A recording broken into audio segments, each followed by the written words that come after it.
Malar's kitchen பார்க்கும் உங்கள் அனைவருக்கும் என்னுடைய அன்பான வணக்கம்.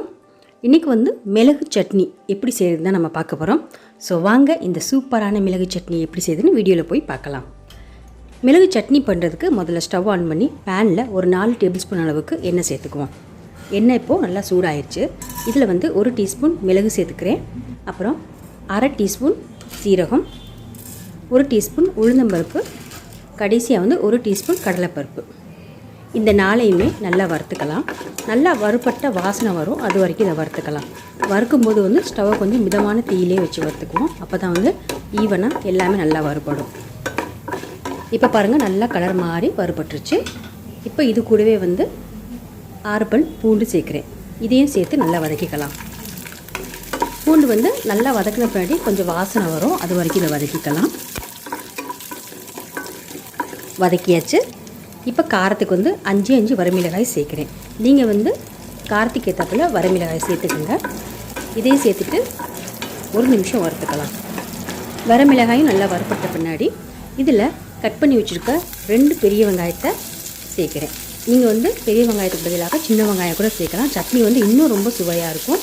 இதை லைட்டாக கண்ணாடி பதம் வந்தால் போதும், அது வரைக்கும் வதக்கிக்கலாம். வெங்காயம் இப்போ நல்லா வதங்கிடுச்சு. இப்போ இதில் ஒரே ஒரு தக்காளி, மீடியம் சைஸ் அளவுக்கு தக்காளி சேர்க்குறேன். இது கூடவே தேவையான அளவு உப்பு சேர்த்துக்குவோம்.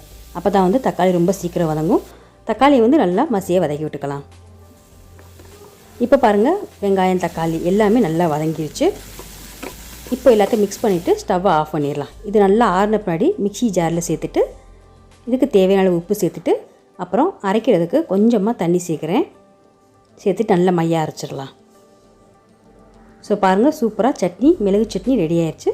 இந்த மிளகு சட்னி ரொம்ப ரொம்ப டேஸ்ட்டாக இருக்கும். இட்லி, தோசை, பரோட்டா, அப்புறம் ஆப்பம், இது எல்லாத்துக்குமே ரொம்ப சூப்பராக இருக்கும். நீங்களும் வீட்டில் ட்ரை பண்ணி பார்த்துட்டு எப்படி இருந்துச்சுன்னு கமெண்ட்ஸில் சொல்லுங்கள். இதை நம்ம இப்போ தாளித்து ஊற்றிடலாம். அதுக்கு பேனில் 1 டேபிள் ஸ்பூன் அளவுக்கு எண்ணெய் சேர்க்குறேன். எண்ணெய் இப்போ நல்லா சூடாகிடுச்சு. இதில் 1 டீஸ்பூன் கடுகு, அப்புறம் அரை டீஸ்பூன் உளுந்தம்பருப்பு, இது ரெண்டுமே நல்லா சேர்த்து நல்லா பொரியட்டும். கடுகு உளுந்தம்பருப்பு நல்லா பொரிஞ்சு வாசனை வந்த பின்னாடி இன்னும் வாசனையாக இருக்கிறதுக்கு கொஞ்சமாக கருவேப்பிலை இலைகள் சேர்க்குறேன். இப்போ எல்லாமே நல்லா பொரிஞ்சு வாசனை வந்துடுச்சு. எல்லாத்தையும் மிக்ஸ் பண்ணிவிட்டு ஸ்டவ்வை ஆஃப் பண்ணிவிட்டு நம்ம ரெடி பண்ணி வச்சுருக்க சட்னியில் சேர்த்துடலாம். சேர்த்துட்டு எல்லாத்தையும் மிக்ஸ் பண்ணிடலாம். இவ்வளோதாங்க, சூப்பரான மிளகு சட்னி ரெடி ஆயிடுச்சு. வீடியோ பிடிச்சிருந்துச்சுன்னா லைக் பண்ணுங்கள், ஷேர் பண்ணுங்கள். அப்புறம் இது வரைக்கும் நீங்கள் மலர்ஸ் கிச்சனுக்கு சப்ஸ்கிரைப் பண்ணலன்னா மறந்துடாமல் சப்ஸ்கிரைப் பண்ணிடுங்க. கூடவே பக்கத்தில் இருக்க பெல் பட்டனை ப்ரெஸ் பண்ணிடுங்க. அப்போ தான் நான் போடக்கூடிய வீடியோஸ் எல்லாமே நீங்கள் உடனுக்குடன் பார்க்கலாம். மீண்டும் பார்க்கலாம். நன்றி, வணக்கம்.